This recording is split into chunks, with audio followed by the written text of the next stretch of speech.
세금 계산서에 대해 알아보도록 하겠습니다. 세금 계산서는 부가가치세법에 의하여 사업자 상대방과 재화 또는 용역, 그러니까 뭐 물건을 판다라든지 서비스를 제공받는다라든지 하는 거래가 발생하였을 경우에 발행하는 영수증입니다. 세금 계산서를 발행한다는 의미는 우리가 물건값 또는 그 용역의 대가에 대해서 추가로 10%를 더 부담한다는 의미입니다.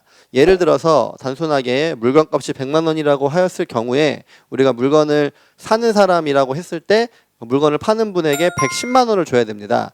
그러면 반대로 물건을 파시는 분은 우리에게 물건값 100만 원에 부가세 10만 원이라고 적혀 있는 세금 계산서를 저희에게 발급해 주시면 되는 거죠. 그럼 근데 여기서 이제 부가세였던 10만 원은 물건을 파신 분은 10만 원을 받았고 이 돈을 나중에 세무서에 내셔야 되고, 또 물건을 사면서 10만 원을 추가 부담했던 나는 나중에 세무서에서 10만 원을 돌려받는 겁니다. 그래서 실제로 물건값 100만 원만 주고받는 게 맞는 거고, 이 거래 사실을 증명할 수 있는 수단으로 부가세 10%를 부담하는 거죠. 그래서 이 부분은 나중에 또 부가세 구조에 대해 설명드릴 때 한 번 더 자세하게 설명을 드려보도록 하겠습니다.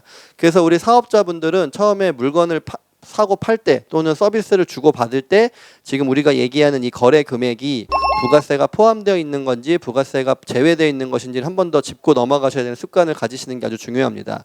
이 부분 때문에 계약서에 이런 부분이 제대로 반영이 안 돼 있을 때 서로 오해가 있었고, 이것 때문에 소송까지 가는 경우도 봤었습니다. 금액이 컸으니까 뭐 소송까지 갔던 경우긴 한데, 그래서 우리가 처음에는 뭐 거래가 늘 빈번하게 있던 분들이야 뭐 서로 통하는 게 있으니까 그런 얘기가 없을 수도 있지만, 어쨌든 물건을 처음 팔거나 살 때 또는 처음 사업을 시작하시는 분들은 이런 부분도 꼼꼼하게 따지는 습관을 가지시는 게 아주 중요합니다. 자, 우리가 일단은 그 과세 사업자 중에서 세금 계산서를 발급할 수 있는 분들은 이제 일반 사업자 분들이 발급을 할 수 있습니다.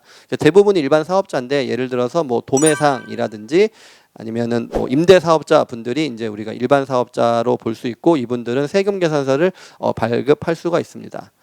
세금 계산서는 그 증빙으로서 역할을 할 뿐만 아니라 뭐 이제 과세 자료, 뭐 또 청구서, 물건을 판 사람한테는 청구서가 되겠죠. 그리고 물건값을 준 사람은 뭐 영수증 또는 이제 우리 세무사나 회계사 분들이 이제 기장을 하니까 이제 기장 자료의 근거도 되는 것으로 아주 다양한 곳에서 활용이 많이 됩니다.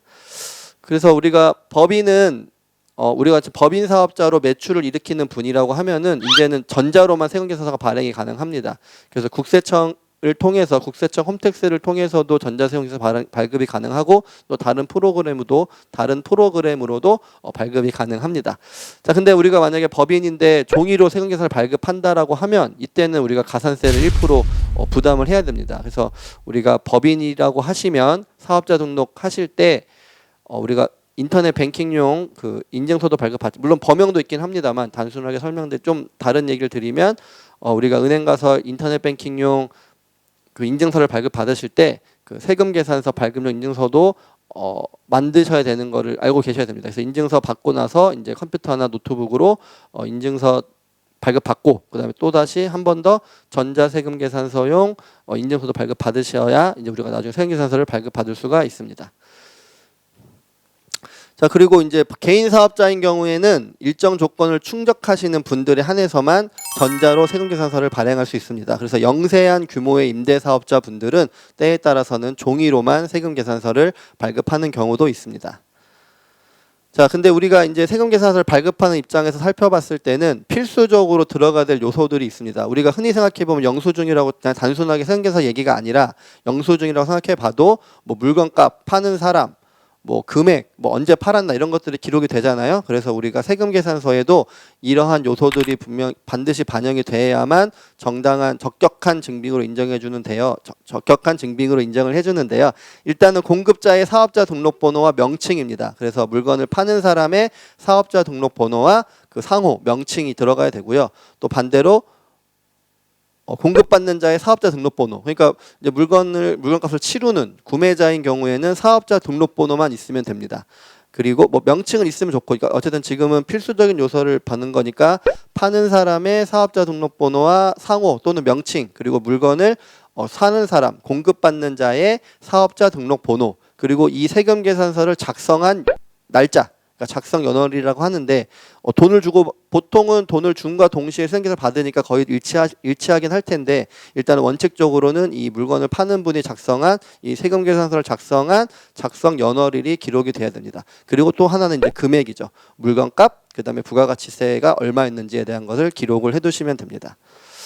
우리가 이제 보통은 요새는 다 전자로 발행을 하시는 거고 종이로 발행하시는 분들은 뭐 예전에 발급받은 게 있으니까 그냥 그대로 금액만 날짜만 바꿔서 쓰시면 될 것 같고 근데 이제 우리가 전자로 발행하는 경우에는 사실은 대부분 그 전자세금계산서를 홈택스에서 발행한다라고 하실 때는 필수적인 사항을 입력하지 않으면 발행 자체가 안 돼요. 그래서 그런 것들은 뭐 이거 4개가 꼭 그거 들어가야 된다라는 걸 아시면 좋긴 하겠지만 나중에 이제 이거를 뭐 꼭 외워야 된다는 아니고요. 근데 이제 물건값을 주고 받으시는 분이 종이였다라고 하면 이런 부분들이 정확히 기록되어 있는지 한번 살펴보시기는 해야 돼요.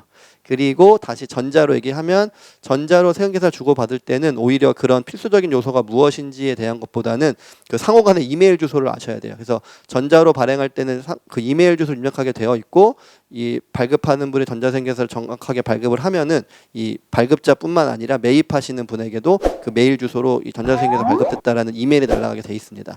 그래서 이 필수적인 요소는 그냥 이런 게 들어가야 된다 정도로 알고 계시면 좋을 것 같고 오히려 상호 간에 주고받을 때 그래서 보통 어떻게 하냐면 물건값을 줄 때 상대방에게 그 이제 그러니까 물건을 파는 분이 요구합니다. 그러니까 물건을 구매하는 당신이 우리한테 사업자 등록증하고 그 다음에 이메일 주소 알려주시면 저희가 세금계산서 발행해 드리겠습니다. 이렇게 진행이 되니까 오히려 이 부분을 처음 사업하시는 분들은 이 부분을 숙지하고 계시면 좋을 것 같습니다.